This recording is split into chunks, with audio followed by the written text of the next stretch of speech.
महाभारत की कथा में यक्ष की परीक्षा एक अत्यंत रोचक और शिक्षाप्रद प्रसंग है, जिसमें धर्म, विवेक, धैर्य और सत्य की परीक्षा ली जाती है। यह प्रसंग हमें जीवन के गूढ़ रहस्यों, मनुष्य के कर्तव्यों और सही निर्णय की महत्ता को समझाता है। आइए इस कथा को विस्तार से सुनते हैं। पांडवों का वनवास चल रहा था। वे पांचों भाई अपनी पत्नी द्रौपदी के साथ जंगल में रह रहे थे। एक दिन वे सभी थक हार कर जल की खोज में निकले। सबसे पहले युधिष्ठिर ने अपने भाइयों को जल की खोज में भेजा। नकुल सबसे पहले निकला। वह एक सुंदर सरोवर के पास पहुंचा। जैसे ही वह सरोवर से जल पीने लगा, अचानक एक गूढ़ आवाज आई, हे राजकुमार, पहले मेरे प्रश्नों का उत्तर दो, तभी जल पी सकते हो। लेकिन नकुल ने उस चेतावनी को अनसुना कर दिया और जल पीते ही मूर्छित होकर भूमि पर गिर गया। नकुल के वापस न लौटने पर सहदेव को भेजा गया। सहदेव भी उसी सरोवर पर पहुंचा और उसे भी वही आवाज सुनाई दी। उसने भी प्रश्नों पर ध्यान नहीं दिया और जल पीते ही मूर्छित हो गया। इसी तरह अर्जुन और भीम भी गए, परंतु वे भी जल पीने से पहले प्रश्नों का उत्तर नहीं देकर मूर्छित हो गए। अंत में युधिष्ठिर स्वयं अपने भाइयों की खोज में निकले। जब उन्होंने सरोवर के पास अपने चारों भाइयों को मूर्छित देखा, उनका हृदय व्याकुल हो उठा। वे जल पीने के लिए आगे बढ़े। तभी वही रहस्यमयी आवाज पुनः गूंजी, हे युधिष्ठिर, यह मेरा सरोवर है। यदि तुम बिना मेरे प्रश्नों का उत्तर दिए जल पियोगे तो तुम्हारा भी यही हाल होगा।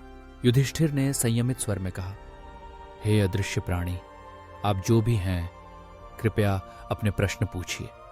मैं आपके प्रश्नों का उत्तर देने को तैयार हूं। और फिर शुरू हुई यक्ष की परीक्षा। एक के बाद एक गूढ़ जीवन दर्शन से भरे प्रश्न। यक्ष ने युधिष्ठिर से अनेक प्रश्न पूछे, जिनमें प्रत्येक प्रश्न मानव जीवन, धर्म, कर्म, सत्य, मृत्यु और कर्तव्य से जुड़ा था। यक्ष ने पूछा, धरणी पर सबसे बड़ा आश्चर्य क्या है? युधिष्ठिर ने उत्तर दिया, हर कोई मृत्यु को देखता है, फिर भी यही सोचता है कि वह अमर है। यही सबसे बड़ा आश्चर्य है। यक्ष ने पूछा, धर्म क्या है? युधिष्ठिर ने कहा, धर्म वह है जिसे सदाचार, सत्य और न्याय के मार्ग पर चलकर प्राप्त किया जाता है। यक्ष के अन्य प्रश्न भी बहुत गूढ़ थे। उसने पूछा, क्या है जो मनुष्य का मित्र है? युधिष्ठिर ने उत्तर दिया, विद्या मनुष्य की सबसे बड़ी मित्र है। एक प्रश्न था, कौन सा कार्य सबसे बड़ा है? युधिष्ठिर ने कहा, दान सबसे बड़ा कार्य है। एक प्रश्न था, मनुष्य को किस चीज से दूर रहना चाहिए? युधिष्ठिर ने उत्तर दिया, क्रोध से दूर रहना चाहिए, क्योंकि क्रोध से विवेक नष्ट हो जाता है। यक्ष ने युधिष्ठिर की बुद्धिमत्ता, संयम और धर्मनिष्ठा की कई बार परीक्षा ली। युधिष्ठिर ने सभी प्रश्नों का सही उत्तर दिया। अंत में यक्ष ने पूछा, तुम्हारे चारों भाई मूर्छित पड़े हैं। मैं तुम्हें एक भाई को पुनर्जीवित करने का अवसर देता हूं, तथा बताओ किस भाई को जीवित करना चाहोगे? युधिष्ठिर ने उत्तर दिया, हे यक्ष, कृपया नकुल को जीवित कर दीजिए। यक्ष ने हैरान होकर पूछा, तुम्हारे प्रिय भीम और अर्जुन हैं, फिर नकुल को क्यों? युधिष्ठिर ने शांत स्वर में कहा, माता कुंती के साथ माता माद्री भी हमारी माता है। यदि मेरे भाई नकुल जीवित होंगे तो दोनों माताओं का पुत्र जीवित रहेगा, तभी न्याय होगा। यक्ष ने युधिष्ठिर की निष्पक्षता, धर्म बुद्धि और न्याय प्रियता से प्रसन्न होकर कहा, हे धर्मराज, तुमने जो उत्तर दिए वे सत्य और धर्म के मार्ग के हैं। तुम्हारे सभी भाई अब जीवित होंगे। और फिर एक चमत्कार हुआ। नकुल, सहदेव, भीम और अर्जुन सब स्वस्थ होकर जाग उठे। अब युधिष्ठिर ने यक्ष से पूछा, हे देव, आप कौन हैं? यक्ष ने अपना रूप बदलकर धर्मराज अर्थात युधिष्ठिर के पिता यमराज का रूप धारण किया। यमराज ने कहा, हे पुत्र, मैंने तुम्हारी परीक्षा ली।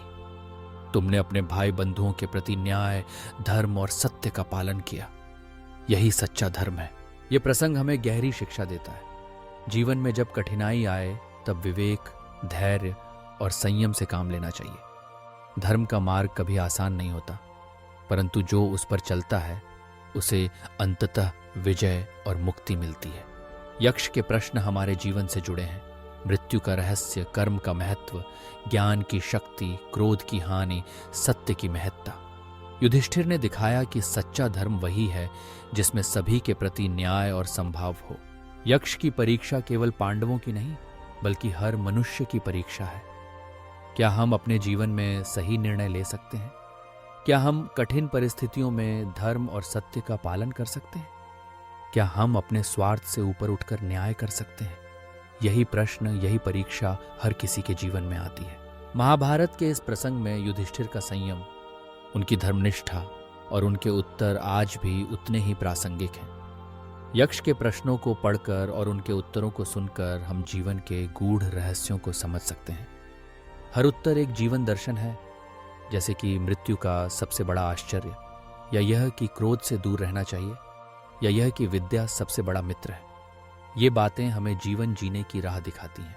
यक्ष की परीक्षा हमें यह सिखाती है कि जब जीवन में कठिन सवाल सामने आए, तब धैर्य, विवेक और धर्म के मार्ग पर चलना चाहिए।